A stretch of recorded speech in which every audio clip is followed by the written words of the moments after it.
Assalamualaikum and hi, my name is Adilah Nadhirah binti AZMIDI. So now I'm going to talk about Gantt chart. This Gantt chart outlines a system development project schedule detailing 9 key activities, their durations and dependencies. It spans a 15-week period, illustrating both concurrent and sequential tasks. By mapping out these activities visually, the chart aids in managing the project's workflow, ensuring that dependencies are respected and timelines are clear. So now we go on to the next slide. This slide presents an overview of our project timeline using a Gantt chart. It highlights the key activities, their durations, and dependencies over a 50-week period. The Gantt chart helps us visualize the schedule and ensures that we stay on track with our project milestones. This table outlines the detailed activities of our project, including their start and end weeks, as well as the dependencies between each activity. For the first image, this is represented by the names of each activity. The alphabet is used to make the chart appear appropriate. And the next picture is, in the chart, a single week is represented by each pink highlight box. So now I'm going to talk about the table first. The table above the Gantt chart outlines the activities involved in the system development project along with their required predecessor and durations. On Activity A, System Development Methodology has no predecessor and takes 4 weeks to complete. Activity B, Project Charter has no predecessor and spans 6 weeks.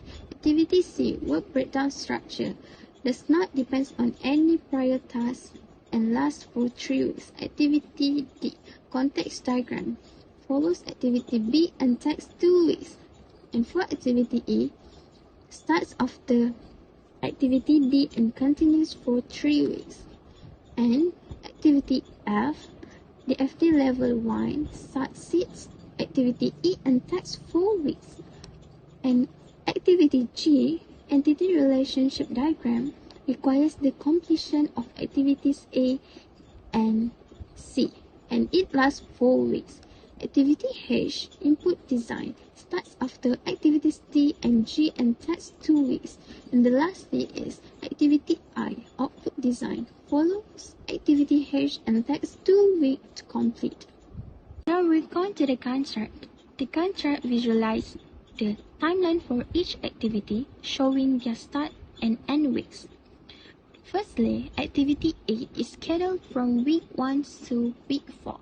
Next, Activity B spans from week 1 to week 6.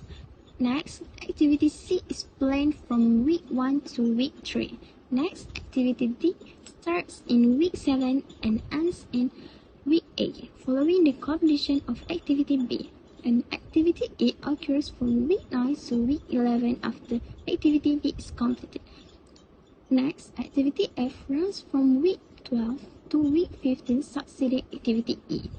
And Activity G is scheduled from week 4 to week 7 as it requires Activities A and C to be completed first.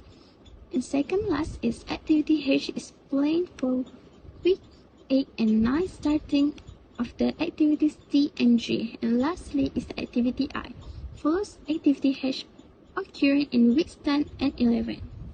So, in conclusion, the table and Gantt chart provide a comprehensive overview of the system development project schedule. The table lists each activity along with its predecessor and duration in weeks, highlighting the dependencies and time required for each task. The Gantt chart visually represents this information, showing the timeline and sequence of activities over a 50-week period. By following this schedule, the project can be managed effectively, ensuring that all tasks are completed in a logical order, dependencies are respected, and the project stays on track. This structured approach aids in clear communication, resource planning, and timeline completion of the project.